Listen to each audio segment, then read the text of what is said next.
Hey guys, so here's the answer to this one. You can check to see whether or not you got it right. Remember that when you're finding the surface area of a cone, you basically have this little almost triangular shaped piece. So if I draw out the net of this, it's going to look similar to this, like a pizza slice with a circle on the bottom.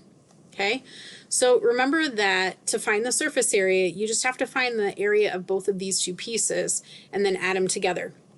Now this top one is similar to a triangle, but this curved shape right down here is basically the circumference of this right here.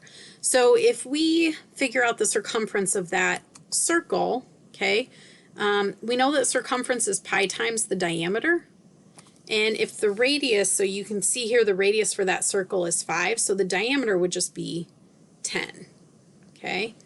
So that means that the circumference of that circle, or this edge right here, would be pi times 10, or 10 pi, okay? We also know that the height of this, basically, would be 13 meters. So if we want to find the area of this top part, it would be just like finding the area of a triangle. It would be base times height divided by 2. In this case, our base is going to be this 10 pi. So we have 10 pi times 13 divided by 2. So if we take 10 times 13, remember we want our answer to be in terms of pi, so we're going to leave the pi where it's at. 10 times 13 is 130. 130 divided by 2 is 65, so this would be 65 pi. Sorry, that's kind of squished. Now the other thing that we have to do is that we have to find the area of the base down here. And 10 is the diameter, but to find the area of a circle, it's pi times radius squared.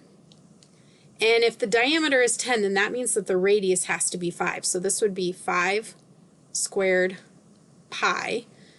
5 squared is 25, and again, we're going to leave it in terms of pi because that's an exact answer. That's not an approximation. So now all we have to do is just add these two pieces together. So 65 pi plus 25 pi would be 90 pi, and for our label, we'd want to have meters squared.